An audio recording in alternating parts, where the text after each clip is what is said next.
You were +6 in the win category.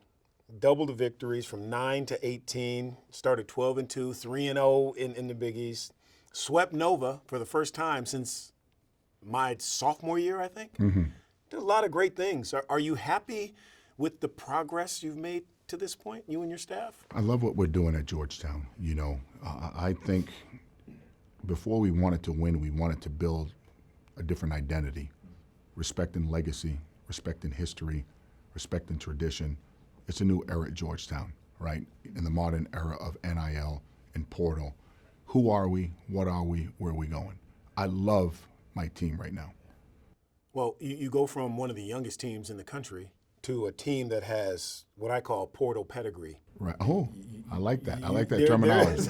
I'm going to steal that. You can have that. I mean, Yeah. because where these guys have come from, who they played for, that has to help in terms of not only your teaching and your understanding of what they can take in terms of how much you can give them mentally, physically, but is that a product of the staff's versatility, or is it something that was just, hey, this is what's there, we gotta get that. We gotta get those guys who come from, good programs and good coaches. Because it's a different team than last year. It's We built purposely differently. targeted players who A, fit us, and B, had NCAA tournament experience. We wanted an older group. Last year we had 6 freshmen, of which 3 redshirted. Another one was injured for half the season in Kayvon Mulready. So at least we have continuity and carryover from those young men.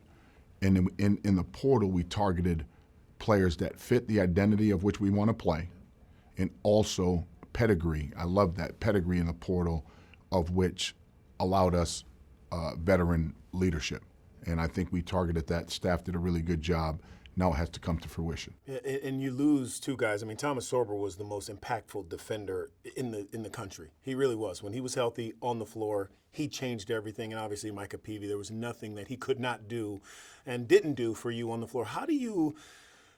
I don't like the word replace, but how do you fill the void, I guess, of those 2 guys with this year's team? I think this year's team, the strength is in the numbers. It really is. I don't know if you're going to get 1 or 2 players that can replace, the measurables of Thomas, the tenacity of Micah Peavy. Unfortunately, Thomas going down, I think, cost us an NCAA bid. And in doing so, we went out and targeted players that had a defensive mindset, that can play in transition and can really, really guard. That's what we really look forward to, because losing Thomas, losing Micah, we knew that was a good recipe for success.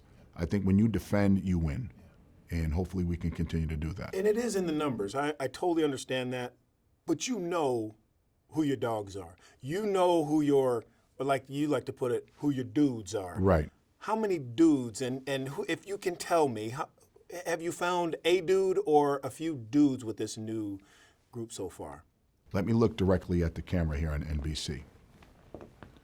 I think Georgetown has one of the best defenders in America, in KJ Lewis.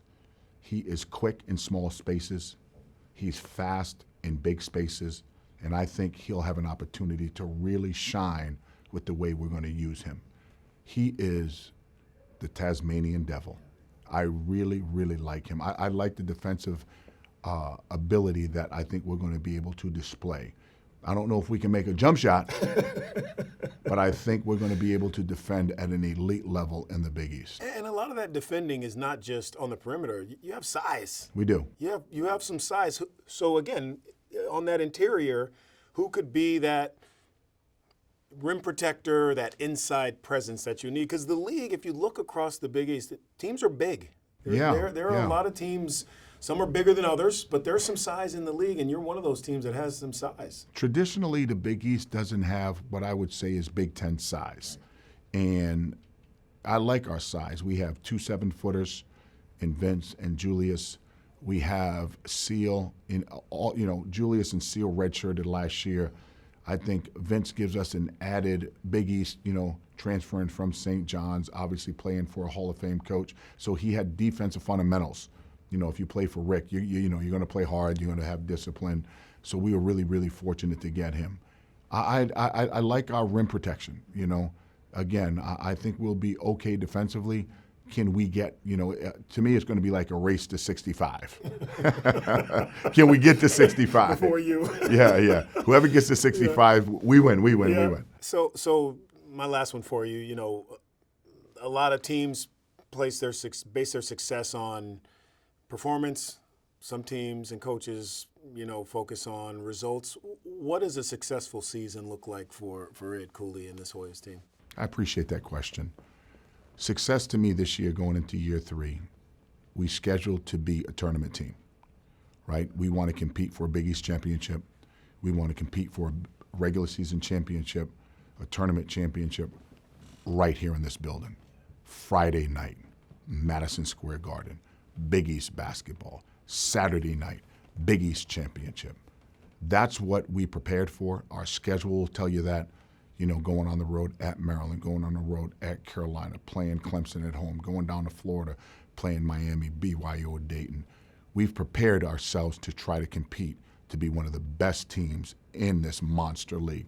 And I got to say this. Everybody's talking about St. John's. Everybody's talking about Connecticut. Do they understand the monster that's in Omaha, the pedigree that's in Milwaukee? Down the line, on the main line, Villanova, the dogs that Shaheen has down at Seton Hall. I think Kim has done an incredible job revamping his roster. This is not just the Big East of St. John's in Connecticut. There's a lot of dogs in this league, and we're going to hoop, bark, a lark.